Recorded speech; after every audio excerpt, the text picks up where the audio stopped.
आज सुप्रीम कोर्टे আমরা মাধ্যমিক শিক্ষক ও শিক্ষাকর্মী সমিতি এসটি এর পক্ষ থেকে হিয়ারিংয়ে ছিলাম। স্কুল সার্ভিস কমিশন 2016 প্যানেলের আজকে একটা বড় হিয়ারিং হলো। সিজিআই এর কোর্টে দুটোর সময় 303 নম্বর আইটেমে আজকে শুনানি হয় এবং দীর্ঘ শুনানিতে প্রথমে রেসপন্ডেন্টদের পক্ষ থেকে বিকাশ রঞ্জন ভট্টাচার্য, সুদীপ্ত দাশগুপ্ত, বিক্রম ব্যানার্জি এনারা বলেন, আরও কয়েকজন তার ইনপুট দেন এবং মূলত কেন প্যানেল ক্যান্সেল করা হবে সেই নিয়ে তারা বলতে থাকলে সিজিআই বারবার প্রশ্ন করেন যে কেন টোটাল প্যানেল ক্যান্সেল করতে চাইছেন, টু দি পয়েন্টে বলুন। আমার মনে হয়েছে যে সে কথাগুলো সবটা বললেও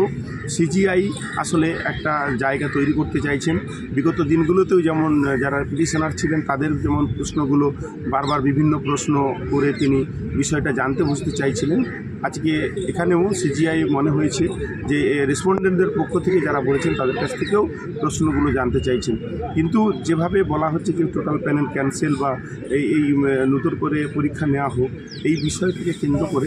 যে সমস্যাটা তৈরি হবে আগামী দিনে, যে এতজনের চাকরি, এতদিনের চাকরি, প্রায় 19,000 আনটেন্টেড যেটা বলা হয়েছে, যে সিবিআই দোষ করলো, এসএসসি দোষ করলো বা অন্য যারা চুরি দুর্নীতি করলো নেতারা আমলারা, তাদের শাস্তি না হয়ে যারা সাধারণভাবে মেধার ভিত্তিতে, যোগ্যতার ভিত্তিতে চাকরি করলো, চাকরিতে সুযোগ পেল, তাদের আজকে চাকরি কেড়ে নেওয়ার যে কথা বলা হচ্ছে সেটা আমরা মান্যতা দিতে পারি না।